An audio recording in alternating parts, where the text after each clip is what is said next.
Historia sin sombras. La historia es más que memorizar fechas. La historia es una memoria de voces vivas, listas para hablar la verdad. Querigma Radio y Oikonomos te invitan a sumergirte en la historia revelada. Acompáñenos a remover velos en la historia sin sombras. Hola a todos, sean muy bienvenidos a un nuevo programa de Historia sin Sombras. Como siempre, a través de la señal de nuestros amigos de Querigma Radio, podemos llegar a sus hogares, a sus casas, a sus oídos, también a sus corazones, con relatos, con perspectivas de situaciones, personajes históricos que sabemos pueden ser de mucha bendición cuando los analizamos desde un punto de vista escritural, desde un punto de vista profético, desde un punto de vista cristiano. Así que, como siempre, saludarles y agradecer por esa constante audiencia que se mantiene de semana a semana para poder escuchar cada uno de estos episodios de Historias sin Sombras. También saludar a mi amiga Saray Jaramillo. Saray, ¿qué tal? ¿Cómo estás? Hola, Ángelo. Estoy muy contenta de poder estar una vez más junto a ti y también a nuestros hermanos que nos están escuchando de diferentes partes del mundo. Invitarlos también a escuchar este nuevo episodio de Historias sin Sombras. Tenemos también la revelación y también el contenido acerca de un tema que está muy en vigas, muy contingente, pero que también evoca importantes capítulos de la historia, sobre todo en América. Así que muy contenta de poder ser parte de una vez más de este episodio. Así es, hoy queremos tratar un tema que es muy relevante para la historia de América Latina, ¿no? Y que ha marcado, digamos, el trayecto del continente y de muchas naciones, pero en particular de una, ¿no? Que es justamente Cuba, un país muy importante en la región y del cual estaremos conversando específicamente respecto a un tema al que le pido a Saray que ya pueda introducirnos de lleno. Sí. Hoy día vamos a estar conversando acerca de uno de los personajes que ha marcado también la historia, como bien decía Angelo, de América Latina, y no solamente un continente, sino que tomando, digamos, como antecedentes lo que va ocurriendo a través de diferentes cosmovisiones e ideologías políticas que nacen en esta Europa más del este. Con capítulos anteriores habíamos estado hablando acerca de la Revolución Rusa, el comunismo. Revisamos también la vida, ¿cierto?, de Watchman Nee en la China comunista, pero hoy día nos estamos centrando en el impacto del comunismo y de figuras importantes que lo impulsaron al interior del continente y específicamente a través de La Habana, de la isla. Vamos hoy día a conversar acerca de Fidel Castro, la historia de la Revolución Cubana y también algunos comentarios en relación a lo último que ha estado aconteciendo en este país, acerca de las protestas y de reivindicación social de sus ciudadanos, los que han sido realmente impactantes y han conmovido nuestro corazón al ver de que por tantos años el pueblo cubano, lamentablemente víctima de muchas situaciones donde se le ha reprimido no solamente en temas de carencias, digamos, económicas, materiales, sino cómo una ideología puede encapsular un país, una nación. Y también queremos dedicar también este capítulo en especial a todos aquellos hermanos nuestros, ¿cierto?, que se encuentran en La Habana, y también a aquellos que han tenido que salir de este país, han tenido que emigrar a otros países en busca de mejores condiciones, pero también siempre con ese corazón atento a su patria, a su país natal, orando por él. Así que esperamos que este capítulo les conmueva, les lleve a doblar rodillas por esta nación y a que el Espíritu de Dios nos siga revelando estrategias para cómo traer una transformación a este país. Bueno, iniciamos entonces este capítulo hablando acerca de Fidel Alejandro Castro Ruz. Él nace en Cuba, en Virán, Oriente, el 13 de agosto de 1926, en La Habana, y fue un abogado, político y guerrillero marxista cubano, ¿ya? Que luego de derrocar a la dictadura de Fulgencio Batista por medio de una guerra de guerrillas durante la denominada Revolución Cubana, logra ser mandatario de su país por 50 años. También como primer ministro entre 1959 y 1976 y presidente entre 1976 y 2008. Ha sido también calificado, denominado, dictador, ¿ya? Principalmente esta denominación es debido al lapso extendido de tiempo de su mandato, pero también al carácter autoritario del mismo. Así que la vida de Fidel también va a marcar un hito importante en relación a lo que en sí van generando procesos de transformación cultural desde una línea marxista muy fuerte. Como decía, Fidel nace en 1926 en una finca perteneciente a su padre en Virán, en la antigua provincia de Oriente, y era hijo natural de un emigrado español, Ángel Castro Arguís, que se casa también luego con Lina Ruz González, también descendiente de españoles. Él se casa y bueno, vive toda, digamos que su vida, pero anteriormente a esto él comienza a estudiar en la escuela de Virán. Sus padres lo envían a Santiago de Cuba a la edad de 6 años junto a su hermana Angelita, y recibe también toda una crianza a través de una institutriz que lo plebe a asignación familiar, e ingresa al colegio La Saliano de Santiago, donde en septiembre de 1939 se inscribe también en el Colegio de Dolores de los Jesuitas, también en Santiago de Cuba. Ya ese dato lo vamos a tener ahí importante en relación a lo que vayamos a ir comentando más adelante junto a Ángelo. Llega incluso a ser seleccionado como mejor deportista mientras cursa estudios en el Colegio Belén de La Habana, termina su bachillerato. Y luego ya a la edad, ya para el 1945, él ingresa a la universidad, donde empieza también sus primeros introducción, digamos, a una labor no solamente académica, sino también a poder introducirse en ámbitos más de vida política, donde él llega a matricularse en 3 carreras: Derecho Diplomático y Ciencias Sociales, con la intención de obtener una beca para estudiar en Europa o Estados Unidos. ¿Ya? Durante este periodo universitario, él llega a tener acceso a diferentes obras literarias, ¿ya? Que según él le permiten alcanzar una cierta madurez política. Fue elegido también delegado de curso, llega incluso a recibir amenazas de muerte de uno de los candidatos de la federación de estudiantes. Por lo tanto, ya su vida política empieza a ser un poquito álgida.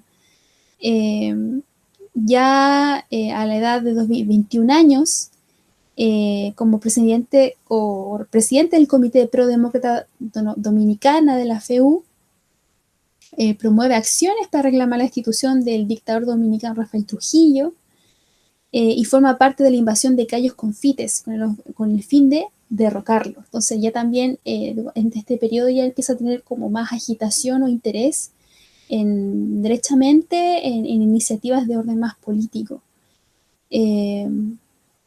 con participaciones, como decía, directas en derrocamiento.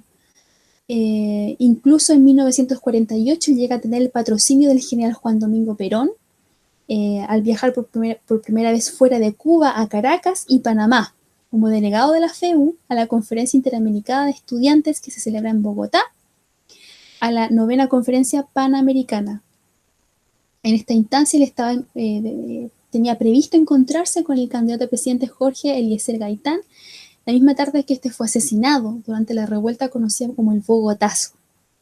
A su regreso a Cuba, contrae matrimonio con Mirta Díaz Balart, quien a la vez es estudiante de filosofía, de una familia habanera, y también en este mismo periodo Castro también incluso llega a tener intereses por inscribirse en la Universidad de Harvard para poder terminar sus estudios, y también comienza ya a construir su familia. En el año 50 obtiene su diploma de leyes y empieza a ser parte, digamos, de muchos más simpatizantes a nivel político, donde en el 52 llega a presentarse como candidato, como por partido independiente a la circunscripción de La Habana, como candidato a la Cámara de Representantes del Congreso cubano. Sin embargo, el golpe de estado del general Fulgencio Batista, que derroca al gobierno de Carlos Prío Socarrás, anula las elecciones. Y este golpe, que bueno, se dice también que es reconocido, digamos, de alguna manera por el gobierno estadounidense, provoca una desazón en Fidel Castro. Situación que la utilizaría sus contactos con la juventud del Partido Ortodoxo para aglutinar un grupo de jóvenes que protagonizarían el futuro asalto al cuartel Moncada. En el 52 Fidel denuncia a Batista ante un tribunal de urgencia por violar la Constitución, exponiendo los delitos eran competencia de aquel tribunal y sobre la actuación de este mismo. Incluso dentro de su argumentación él dice: evidenciará si es que sigue funcionando con plenitud de facultades, si es que no se ve imposibilitado por la fuerza, si es que no ha sido abolido también por el cuartelazo. Si existen tribunales, Batista debe ser castigado, y si Batista no es castigado, ¿cómo podrá después este tribunal juzgar a un ciudadano cualquiera por sedición o rebeldía contra este régimen ilegal producto de la detención impune? Por tanto, aquí ya Fidel, como decía, estudiante de leyes y también con fuerte conocimiento político, ya estaba de alguna manera tratando de legitimizar lo que era la lucha armada como una vía posible para derrocar la dictadura. Comienzan también a desarrollar ese pensamiento y esa línea donde él paulatinamente comienza a entender que la única salida a esta lucha revolucionaria, nutrido por demás por las ideas de Marx, Lenin y Martí, él también decide participar en la elaboración de un ataque armado contra los cuarteles Moncada de Santiago de Cuba, con el fondo de ir avanzando también en lo que significaría este cambio fuerte a nivel de gobierno.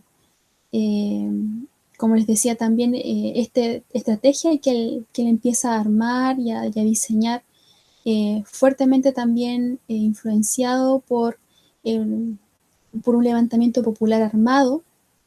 Se llama al pueblo también a una huelga general desde la radio y aprovecha estas cualidades del terreno para poder posibilitar el desarrollo de la lucha armada. Entonces estamos hablando de una época donde ya no solamente son las ideologías, sino también componentes un poco más de armas, como uno podría decir, de una vía más directamente hacia un derrocamiento con el uso de la fuerza, de la violencia física, para poder imponer una nueva forma de gobernar según las ideologías más marxistas y comunistas que ya en ese tiempo ya estaban aflorando en este joven Fidel. ¿Qué más nos puedes contar, Ángelo, acerca de la vida de Fidel y cómo él va creciendo en y cómo se va transformando, digamos, este personaje revolucionario, tomando de sus componentes ya como un joven ya más desarrollado, más maduro en su visión, y las intervenciones que llega a tener, digamos, en esta naciente y revolución cubana? Estás en sintonía de Querigma Radio, extendiendo el mensaje del reino de Dios a todas las naciones de la tierra. ¿Vives en Santiago de Chile y no tienes dónde congregarte? Te invitamos a que nos contactes en nuestro sitio web www.ciudadeluz.cl. Te esperamos.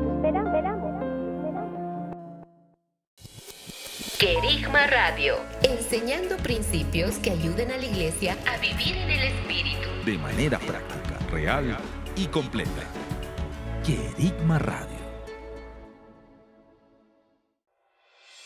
Te invitamos a suscribirte a nuestro canal de YouTube. Búscanos como CCA Ciudad de Luz. Ahora seguimos con tu programa, Historia sin Sombras.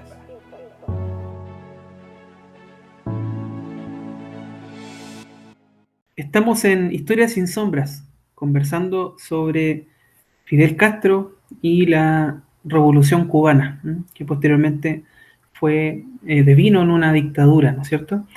Y tal como decía Saray, aquí la figura sin duda, de Fidel Castro es muy importante.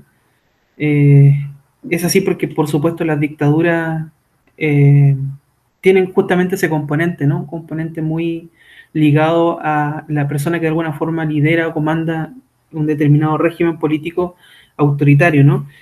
Pero es interesante pensar en el contexto en el que él creció y que incluso hasta el día de hoy uno algo de eso puede ver.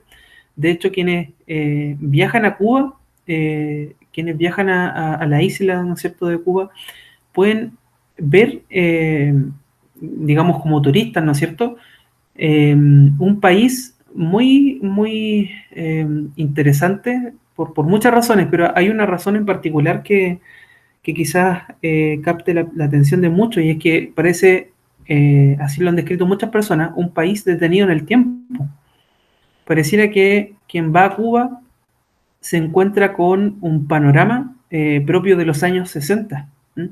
De los años 60, y eso es muy interesante, ¿no? Pareciera que en Cuba se detuvo el tiempo, y uno ve vehículos de esos años, uno ve infraestructura, uno ve una serie de elementos, digamos, que saltan a la vista y que son propios de esa época. Entonces pareciera que ese país se detuvo en esa década, el tiempo se detuvo ahí. Y por supuesto hay otros aspectos que muestran algún grado de modernidad, pero también en muchos casos, insisto, se ve una especie de estancamiento, ¿no? Y por supuesto la explicación evidente a eso es a ese atraso cubano en algunos aspectos muy marcados que se muestren muy visualmente para quienes han sido turistas o quienes han visto, digamos, incluso en fotografía, en video. Es evidente que ese, digamos, atraso económico, cultural y en muchos otros aspectos se debe digamos, como una consecuencia de la dictadura cubana establecida por medio de la fuerza de una revolución tal como lo lideró Fidel Castro. Cuba es muy importante, de hecho no hay que perder de vista que incluso no es menor decir que en Cuba, incluso en la época en que ya estaba gobernando Fidel Castro dictatorialmente, se produjo una situación muy específica de la historia del mundo, porque el mundo entero estuvo a minutos, quizás segundos, de verse involucrado en una tercera guerra mundial. En una tercera guerra mundial, particularmente en 1962. En el mes de octubre de ese año se da lugar a un acontecimiento que se denomina como la crisis de los misiles. Y los ojos del mundo entero miran a Cuba durante esos meses, durante esos días que fueron realmente muy tensos. Muy tensos porque estuvo a punto de generarse, insisto, la Tercera Guerra Mundial. Una confrontación bélica de grandes proporciones entre Estados Unidos, que de algún modo representaba a Occidente, representaba el capitalismo, la democracia liberal, versus una Unión Soviética que representaba a más bien una serie de países comunistas, socialistas, de una impronta ideológica marxista, anticapitalista, antiliberal y claramente antidemocrática. muy autoritaria. No creían mutuamente, ¿no es cierto?, en las instituciones, en los aspectos ideológicos, políticos que, por el otro lado, ¿no es cierto?, cada bando representaba. Y realmente el mundo estuvo al borde de una guerra, insisto, no solo mundial, sino también de carácter nuclear. En esa época, estas dos grandes potencias o superpotencias de entonces, tanto los Estados Unidos como la Unión Soviética, ya habían desarrollado sus misiles atómicos. Y por lo tanto había una especie de mutua disuasión. Ambos se disuadían mutuamente y se veían impedidos de agredir al otro, dado el miedo que podía existir de que el otro respondiese con una agresión mayor y particularmente respondiese con una agresión de carácter nuclear. Es decir, que básicamente el otro país lanzara una bomba nuclear sobre una ciudad, por ejemplo, una ciudad populosa con muchas personas. Eso significaba la muerte literalmente de millones de personas, y si llegaba a desatarse esa tercera guerra mundial y particularmente hubiese sido de carácter nuclear, esto hoy día lo sabemos con mucha certeza. En ese entonces se sabía en algún sentido, pero hoy día cada vez es mucho más claro, digamos eso. Probablemente hubiese muerto gran parte del planeta por lo que hubiese significado una serie de detonaciones nucleares en masa, digamos, ¿no? Un ataque nuclear en masa, donde cada país hubiese buscado destruir al otro, hubiese significado a su vez una destrucción mutua asegurada, no solo de estos países, no solo de la superpotencia, no solo de Estados Unidos y de la Unión Soviética, sino que incluso de buena parte del mundo. O sea, se vivieron años decisivos en Cuba, particularmente, insisto, en 1962, en octubre de ese año, ¿sí? Se da ahí la crisis de los misiles, donde fue el punto más cercano, digamos, en el que se pudo haber generado esta tercera guerra mundial nuclear. Esto ocurre porque, obviamente, por una sintonía política, ideológica, Cuba tiene, digamos, tiene instalado, gracias a los soviéticos, a los militares soviéticos, instalan una serie de misiles y, por supuesto, geográficamente Cuba está muy cerca de Estados Unidos, no está, digamos, tan lejano, y eso significó evidentemente una amenaza. Cuando los Estados Unidos descubren que Cuba tenía una base, digamos, y material militar disponible, y que era evidentemente material ruso, disponible para ser utilizado eventualmente en un ataque a los Estados Unidos, eso prende las alarmas de esta superpotencia y se genera una crisis que finalmente, hoy día sabemos que se pudo resolver, digamos, en relativa paz. Pero durante ese año, durante ese mes, imagínense el mundo entero mirando a Cuba, mirando lo que estaba pasando ahí, mirando las reacciones de los países, en un momento en que literalmente el mundo podría haberse venido abajo, ¿no? Dado esta crisis que podría haber desatado una guerra nuclear de proporciones realmente planetarias, ¿no? Y en ese contexto, digamos, uno ve a Fidel Castro, ¿no? A alguien que parece tener una capacidad para liderar, una capacidad para sobreponerse a la adversidad muy interesante. De hecho, hay quienes señalan que Fidel Castro habría incluso habría solicitado a Rusia atacar preventivamente a Estados Unidos, ¿sí? Con tal de evitar que Estados Unidos invadiera Cuba para desarmarlo, digamos, de estos misiles y desinstalar toda la dictadura cubana en esos años. Eso realmente proponer eso era una locura. Los rusos lo entendían muy bien, los líderes rusos de ese minuto lo entendieron, pero Fidel Castro parecía no entenderlo. Parecía que había una visión, no solo política, sino incluso una visión religiosa, en la que de alguna forma, que podía de alguna forma explicar el tipo de comportamiento que él tenía para poder postular algo tan descabellado como la posibilidad de que la Unión Soviética atacase preventivamente a Estados Unidos para evitar que invadieran Cuba. eso evidentemente hubiera significado una guerra, y probablemente una guerra nuclear, como lo hemos dicho.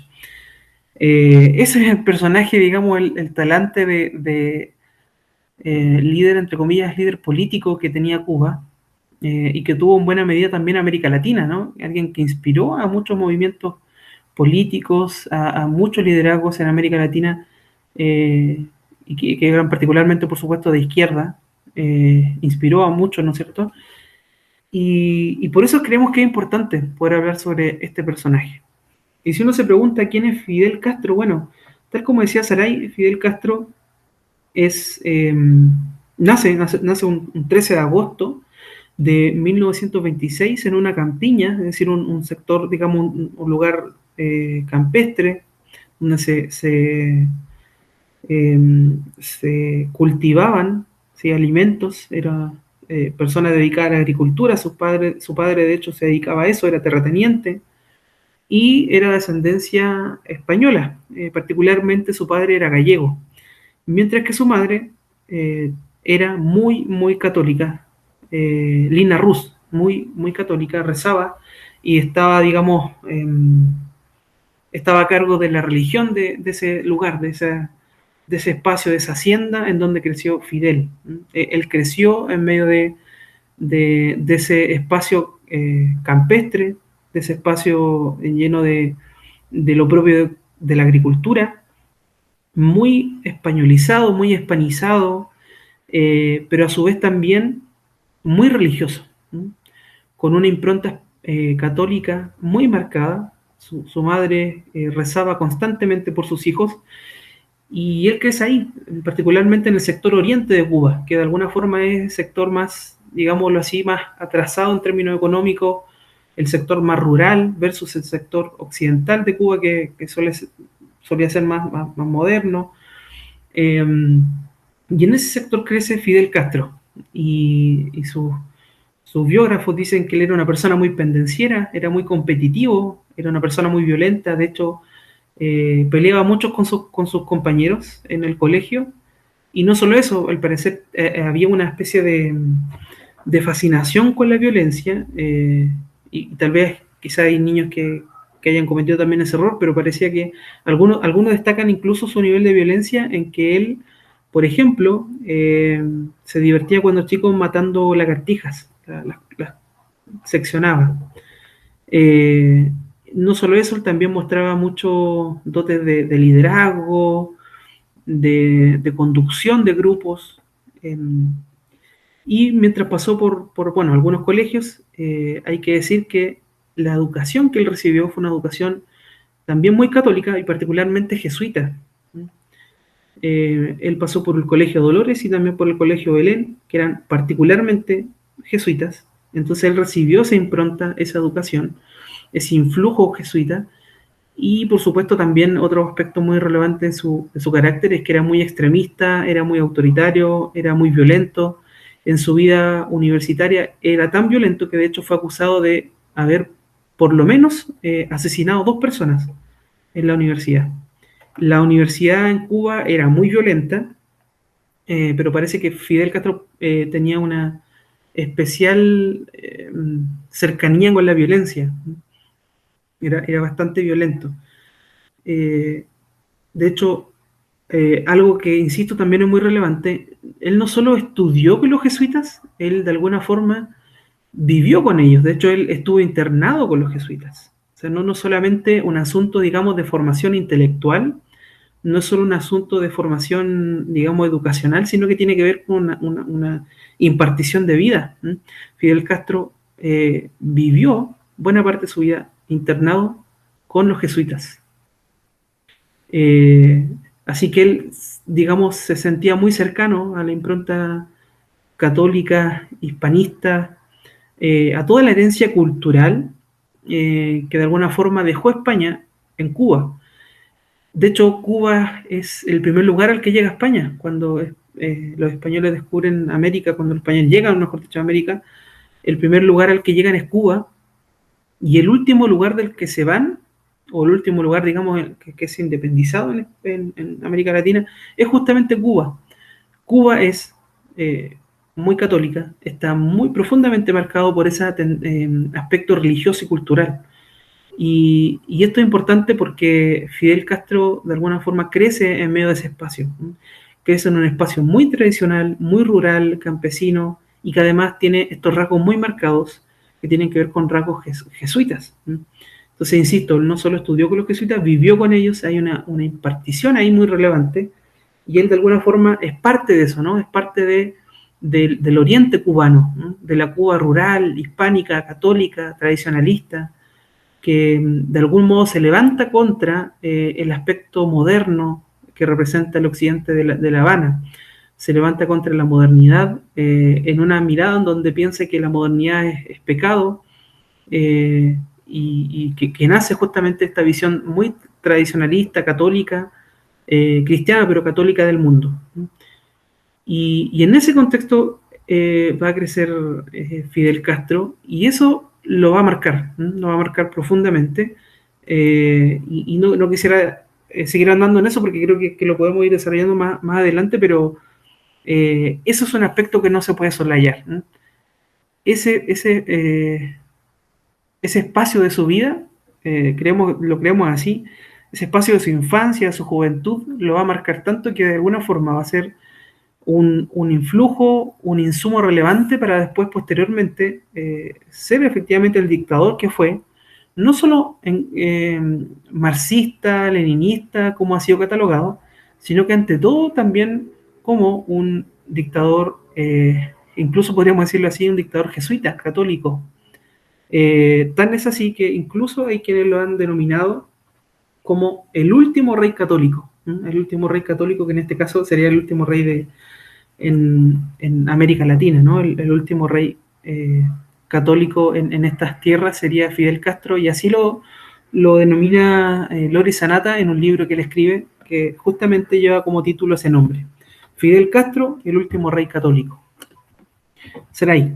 Vamos, por supuesto, con otros comentarios sobre esta temática. Sí, estamos en Historia sin Sombra hablando acerca de la figura de Fidel Castro y la Revolución Cubana, sus repercusiones en este país, y también revisando no solo la historia, el pasado, sino qué es lo que ocurre hoy día en el presente. Creo que es importante también considerar, haciendo un análisis un poco más crítico, en relación a cuáles han sido los éxitos, pero también los fracasos que se denominan del movimiento que inicia Fidel Castro hace más de 60 años, ¿ya? Es bien, digamos, estos hitos o logros, entre comillas, que se le acuñan a él, también van de la mano de situaciones en las que el propio Estado o institución política propia de Cuba ha tenido que lidiar también por situaciones también como la denuncia que existe, al menos de parte de ellos, del bloqueo económico de Estados Unidos y de las fuertes contiendas que se dan en este periodo denominado también la Guerra Fría, y las repercusiones que hay sobre Cuba, ¿ya? Uno de los, digamos, de los hitos o logros que al contar de los años comienza a dar fama a Cuba tiene que ver con el ámbito de la salud, ¿cierto? Donde es elogiada de forma reiterativa en la isla, aún ante su propio, criticado sistema económico, como decía Angelo, de repente pareciera estar congelado en el tiempo. Sin embargo, el sistema de salud, que funciona de acuerdo a un sistema de salud público y universal, lo ubica también como un referente en América Latina, y su reconocimiento es mundial, ¿ya? Y esto también debido al desarrollo de la salud promovido por las altas autoridades a partir de 1959, que incluso llega a ser reconocido por la Organización Mundial de la Salud, ¿ya? Donde se destaca también la baja mortalidad infantil, también también haber sido en algún momento uno de los primeros países, o el primer país en el mundo en eliminar la transmisión materno-infantil de VIH-Sida y la sífilis congénita. Esto señalar, por ejemplo, que antes de la Revolución Cubana, Cuba ocupaba el primer lugar en la región con menor mortalidad infantil y con mayor número de médicos y camas en los hospitales por habitantes, ¿ya? Cifra que hoy día todavía ostenta, o sea, son muy famosos a nivel mundial los médicos cubanos, ¿cierto? Sin embargo, en las últimas décadas también esta situación se ha ido deteriorando, principalmente dada la falta de medicina, de equipos médicos y otras deficiencias estructurales que se han ido dando como consecuencia también del régimen. Pero que sin embargo Cuba también se le atribuye, digamos, a las sanciones económicas impuestas por el gobierno de Estados Unidos por casi 60 años. Otro de los hitos también que se les reconoce, digamos, a este país como logro es la educación, donde el país ha erradicado prácticamente el analfabetismo, cuenta con un sistema de educación público que abarca todas las enseñanzas y ha creado modelos educativos que se han utilizado en el resto de Latinoamérica. Dato, por ejemplo, antes de la revolución, el analfabetismo en la ciudad era del 11% en La Habana y en el campo era del 40%. Sin embargo, el proceso revolucionario, al parecer, da muy gran énfasis digamos, al aprendizaje, donde busca, a la vez que también busca perseguir y eliminar la educación privada, para poder hacerla accesible al total de la población.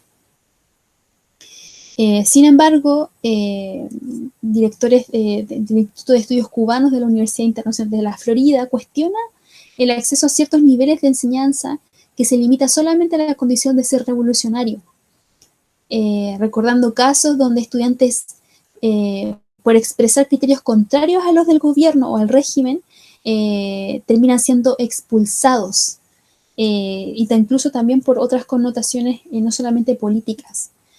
Es un país donde las escuelas se utilizan para adoctrinar a la gente desde muy joven y donde se le imponen valores comunistas por encima de los valores de la enseñanza. Otro hecho también que se destaca es la seguridad, vamos a poner entre comillas, según lo que se dice también en las investigaciones y por organismos, es que también se ha reconocido en decenas de alertas de viaje al Departamento de Estados Unidos que Cuba es uno de los países más seguros de Latinoamérica y el Caribe. ¿Por qué?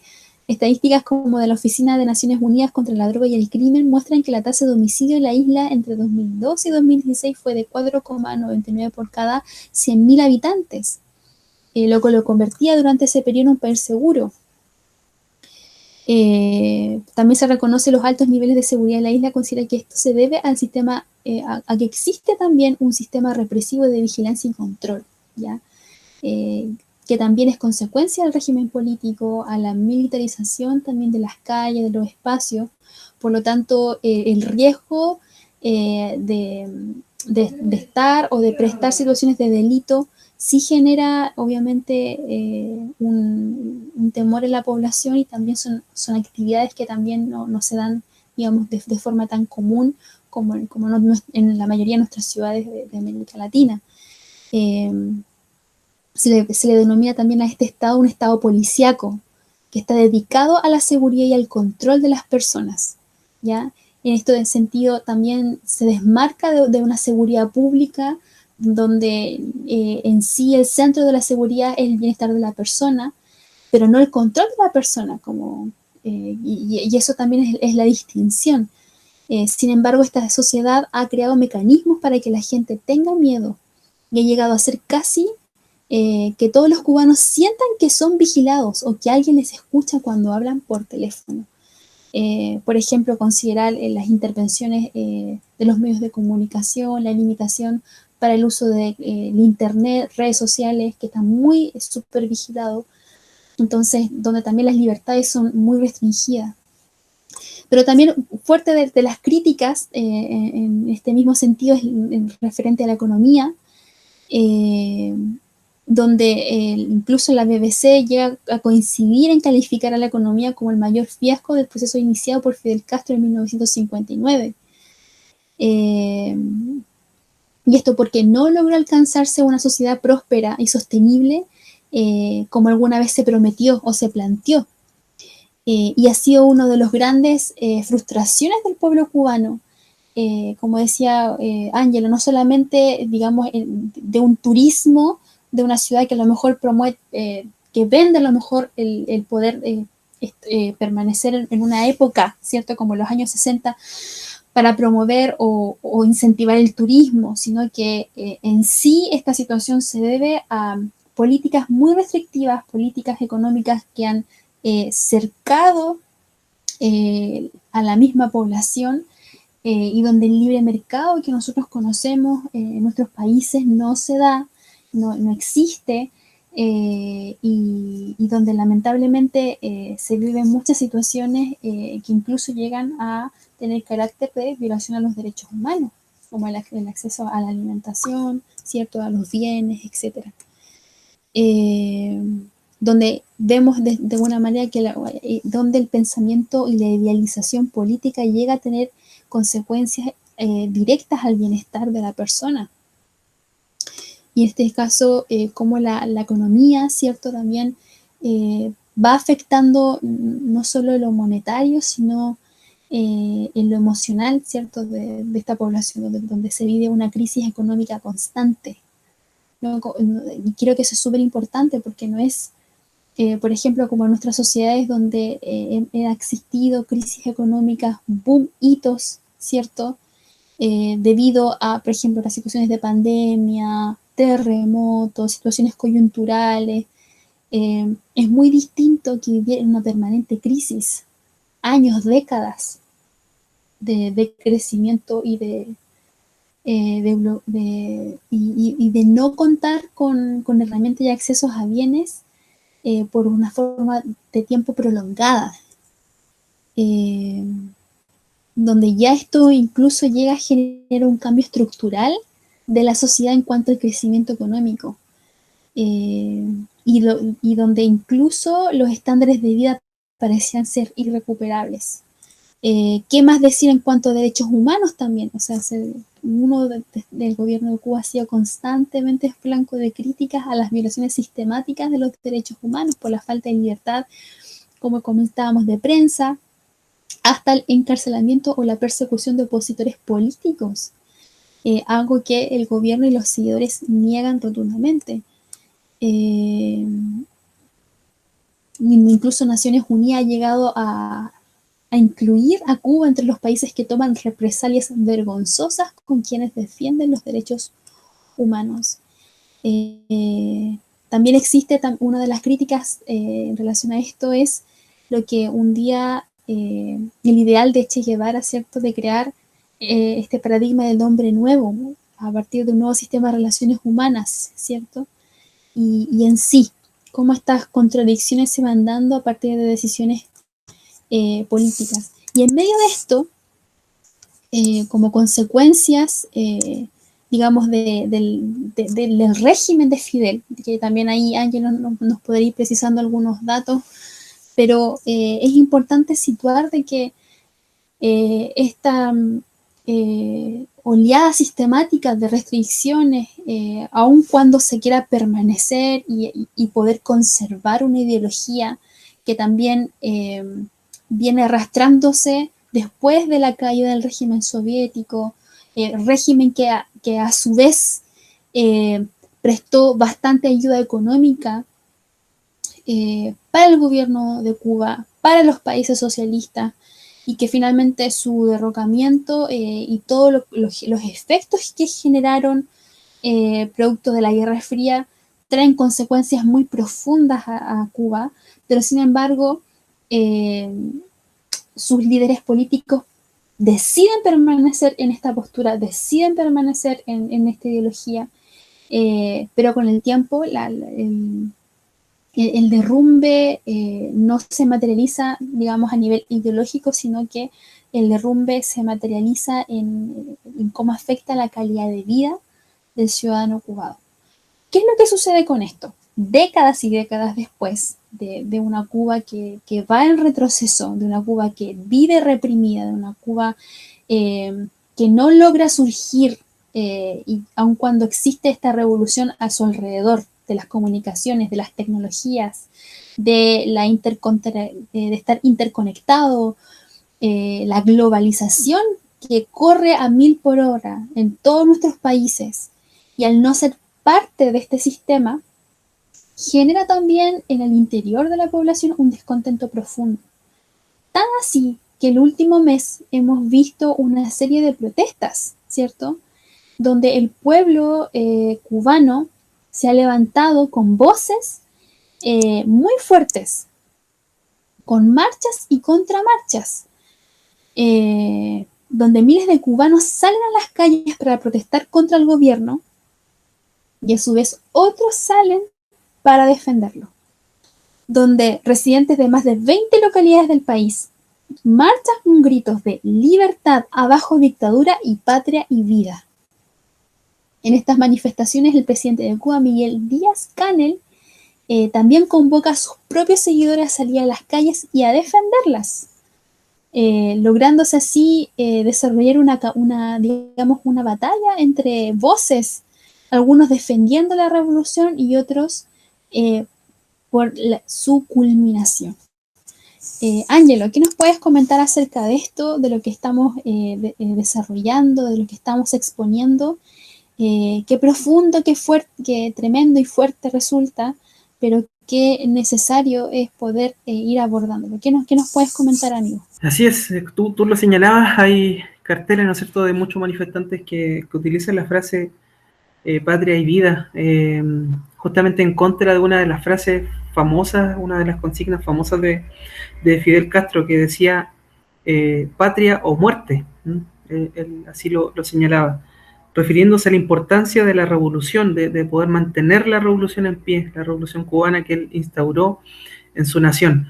Patria o muerte, ¿no? Esa era la frase, la consigna de Fidel, y hoy día vemos en muchos carteles de cubanos que se levantan para protestar contra este régimen tan dictatorial, que ha cortado las libertades civiles, económicas, políticas de tantas personas.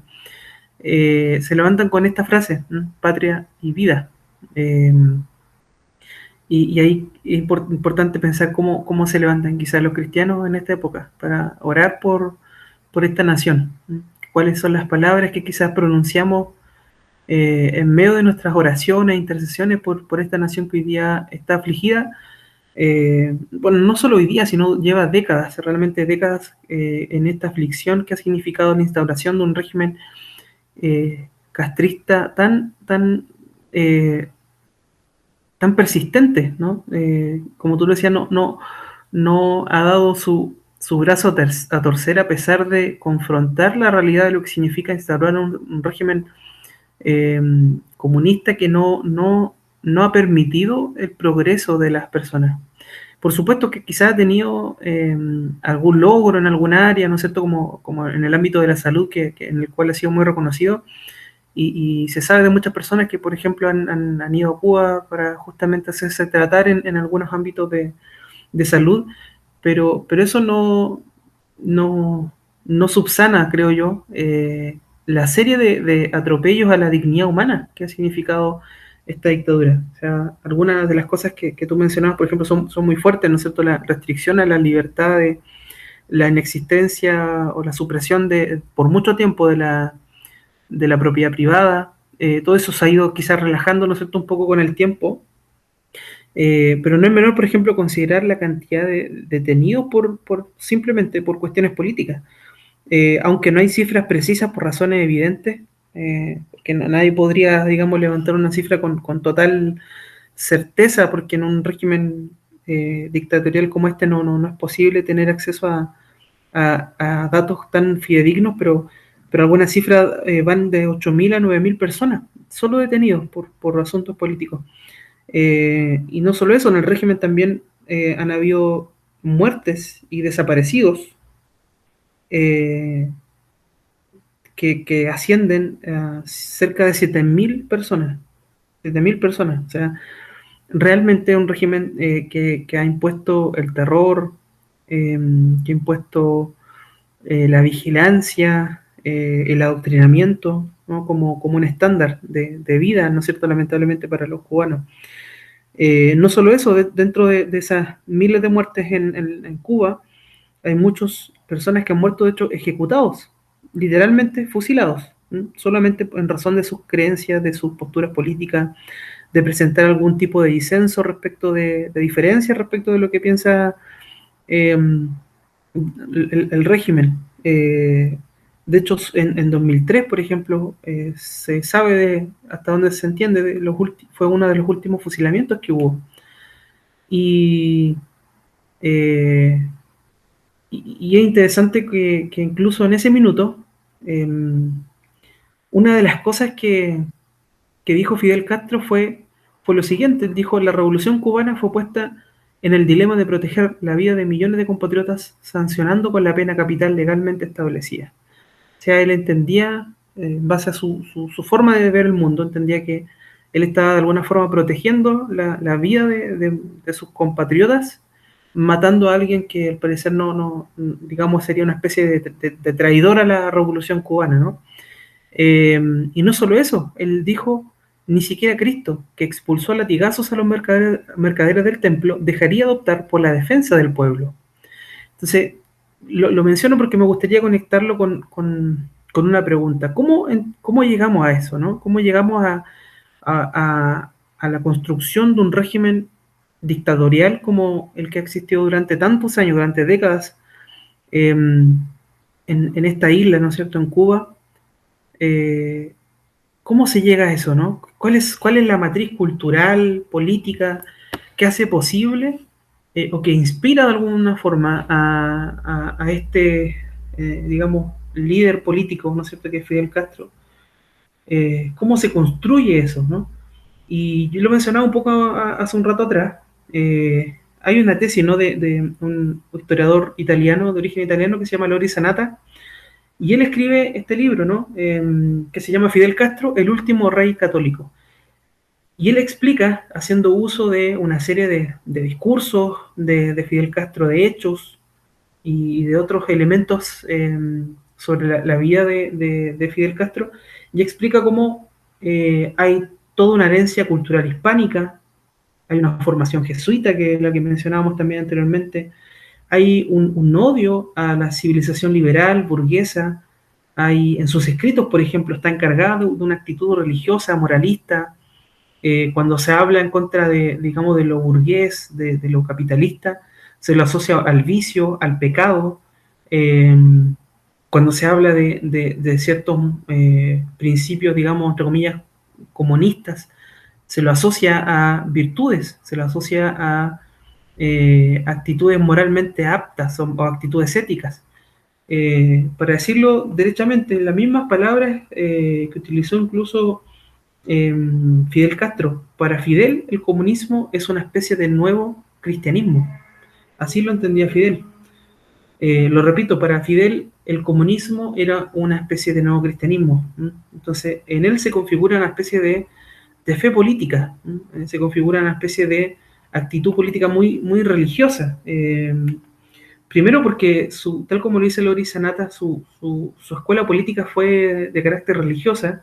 Él se crió, digamos, en buena parte de su vida con los jesuitas, creció en un ambiente católico, tradicionalista, marcado por una herencia cultural hispánica, y esa es la base de su pensamiento. Él posteriormente, por supuesto, después llega y desemboca en el marxismo, desemboca en esta matriz ideológica de izquierda, pero su base, la base de su pensamiento y con la experiencia de vida también que él tiene, está enraizada en un capitalismo antiguo, digamos, que tiene sus raíces en la herencia hispánica de Cuba.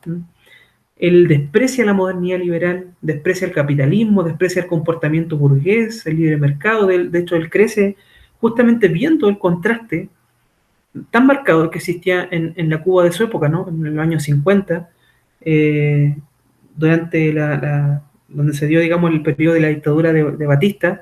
Él justamente ve eso, ¿no? Él ve cómo, por un lado, está esta Cuba tradicionalista del oriente de la isla, versus esta otra Cuba más no rural, sino urbana, que en general se asocia al occidente de la isla, y también a La Habana, donde en muchos casos Cuba de alguna forma era considerada casi como una especie aunque suena fuerte decirlo, pero casi como un prostíbulo de Estados Unidos. Empresarios iban allá, eh, para la mentalidad tradicional había una suerte de explotación de lo que estaba ocurriendo. Había una asociación, particularmente en Castro, hay una asociación del pecado con los vicios del capitalismo. Hay una conexión muy fuerte entre eso, ¿no? Y siempre está mostrando en sus discursos, en sus escritos, está esto, ¿no? Está esta actitud constantemente muy, muy moralista, ética, donde, insisto, se asocia lo moral y lo religioso con estas virtudes del pobre, de lo tradicional, de una actitud católica muy, muy digamos, jesuita, y él tiene esta matriz, insisto, ¿no? Él nace con esta matriz cristiana, católica, y posteriormente sobre esta base va a haber una especie de amalgama de síntesis con el marxismo, con el comunismo. Entonces en Fidel finalmente hay una especie de utopía cristiana marxista, que es lo que de alguna forma trata de implementar a través de este régimen que establece en Cuba. Él estaba de hecho interesado en salvar al hombre. Una de las frases que más repetía Fidel Castro es la siguiente. Él decía: hay que reprimir al hombre para salvarlo. Y nadie, digamos que ningún político tradicional va a hablar de salvación, ¿no?, del hombre, salvo que tenga una impronta religiosa muy potente, como es la que efectivamente parecía tener Fidel. En él, de hecho, hay toda una liturgia revolucionaria. Sus discursos tienen un tono muy evangelizador. Incluso en la iconografía oficial de Fidel Castro y de su régimen, lo muestran casi como las figuras que alguien podría ver al ver un santo, como quien viese un santo católico, que evidentemente son figuras que no se asocian a un político normal. De hecho, el mismo libro de Loris Sanata trata de mostrar esto, porque en su portada, justamente una de las imágenes que tiene es la imagen de una estampilla de correos de 1999, donde se muestra a Fidel hablando desde casi como una especie de púlpito, con un micrófono, vestido, ¿no es cierto?, con este típico traje militar de verde, con un verde opaco, rodeado de 3 palomas blancas. Todo esto evoca toda una especie de sensación, no solo política, sino casi religiosa, ¿no? Tiene como un sentido muy religioso. Lo que uno puede ver en esta iconografía, en la forma, en las maneras en las que se transmite la imagen de Fidel Castro. No solo eso, sino que incluso quienes van a la casa de Fidel se encuentran con que hoy día es un museo, y los guías dicen que en realidad les dicen a las personas que es un lugar histórico y sagrado, ¿no? Muy entre comillas, ¿no es cierto? Un lugar sagrado. Así dicen los guías. Es un lugar sagrado. Entonces está cargado, ¿no?, de todo esto, ¿no?, de esta liturgia revolucionaria. Hay discursos, insisto, que son muy evangelizadores, muy, muy, muy religiosos, y que evidentemente están lejos de lo que uno podría imaginar de un político normal, secularizado, por decirlo de alguna forma, ¿no? Que alguien que trata de vivir sin religión, ¿no? Muy por el contrario, en Fidel vemos lo opuesto. Para Fidel el dinero representa corrupción moral, representa pecado, el egoísmo, y por eso es que tiene sentido entonces la abolición de la propiedad privada, tal como lo establecería la teoría marxista, porque así se puede abolir el egoísmo, ¿no? Se puede abolir las fuentes de los males, ¿no? Y insisto, entonces, en Fidel finalmente hay toda una fe ideológica y política que nace de esta matriz católica, hispanista, jesuita, y que se va amalgamando con la impronta también ideológica marxista, ¿no? Pero está eso en él, ¿m? Eso es lo que uno puede ver al menos, y es de hecho la tesis de Loris Sanata en su libro Fidel Castro, el último rey católico. Ha avanzado bastante el tiempo, pero realmente creo que ha sido un capítulo muy interesante porque qué duda cabe, ¿no? De que Fidel Castro es una de las figuras, probablemente para bien o para mal, ¿no es cierto?, más importantes de América Latina, importantísima para Cuba. No hay forma, digamos, de imaginarse Cuba hoy día en el imaginario colectivo de las personas sin la figura de Fidel. La figura de Fidel ha marcado mucho ese país. Y ahí es donde creo que los cristianos tenemos un tremendo desafío para poder, eh, unirnos a un clamor por justicia, libertad, eh, pero no para golpear consignas simplemente políticas, sino eh, para elevar a los cielos delante del trono de Dios, presentar esas situaciones que han apresado el alma de los cubanos, y que hemos visto con total claridad en los realmente miles de personas que han buscado cruzar sus fronteras para encontrar libertad en otros lugares, en otros países. Y sabemos que sin duda la verdadera libertad, aunque es valorable por supuesto lo que hacen esas personas, pero sabemos que la verdadera libertad viene del reino de Dios. Fidel trató de establecer una especie de reino de Dios en la tierra a través de su régimen marxista con estos tintes jesuitas, pero creemos que el verdadero reino de Dios es un reino que se establece primero en el corazón, primero en el corazón de cada ser humano, que abre en libertad su vida, ¿no? Y que el mismo Señor golpea la puerta esperando ser recibido para cenar con cada uno de nosotros.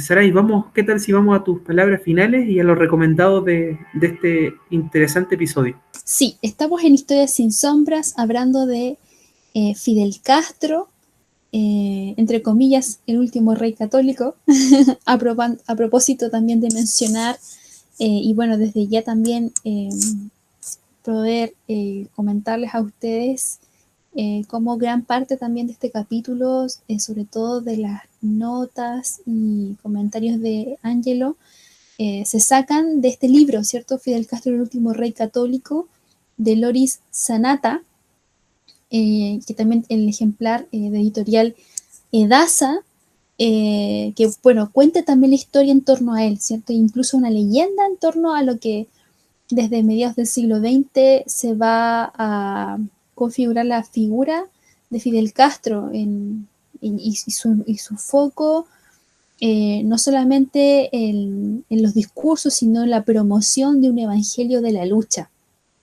¿ya? Donde la revolución cubana termina siendo un faro que guía a la izquierda de la región, en plena Guerra Fría, con el enfrentamiento entre la Unión Soviética y Estados Unidos, y bueno, todo lo que, las consecuencias que fueron generando, pero también de dónde él viene a nutrirse como figura política a partir de estos antecedentes ligados también al catolicismo y en específico a las corrientes más progresistas dentro del catolicismo, los jesuitas, entre otros. También vamos a recomendar Historia de la Revolución Cubana, de Alejo Maldonado Gallardo y Sergio Guerra Vilaboy, que también da cuenta de, digamos, el proceso más histórico de lo que ha sido la Revolución Cubana, también un ejemplar para poder ir indagando en aspectos centrales de esta temática que abordamos hoy. Y bueno, también yo quisiera también cerrar mis comentarios pudiendo promover la intercesión y la oración por el pueblo cubano, por Cuba en estas semanas que han sido duras, difíciles, pero también de mucha valentía. También tenemos hermanos cubanos en nuestras congregaciones, yo sé que ustedes también conocen o tienen familiares. Creo que es tiempo de que pongamos a Cuba delante del trono del Señor y clamando por una libertad a ese país. Un país de tierra de valientes, que se puedan levantar aquellos que oyen la voz del Señor y puedan manifestar y ser lámparas en ese lugar, pero también que sea un tiempo de cambio, que vengan los tiempos de cambio sobre esta isla. Así que muy contenta de haber estado con ustedes Me despido y sería hasta un próximo capítulo. Ángelo. Así es, llegamos al final de este capítulo tan interesante de Historias sin Sombras, así que nos despedimos con mucho cariño de cada uno de nuestros auditores y los invitamos, por supuesto, al próximo programa, donde también esperamos contar con su sintonía. Muchas, pero muchas bendiciones. Chao, chao. Hemos concluido un nuevo recorrido por la historia. Sin olvidar que la verdad nos hace libres. Nos vemos en un próximo capítulo.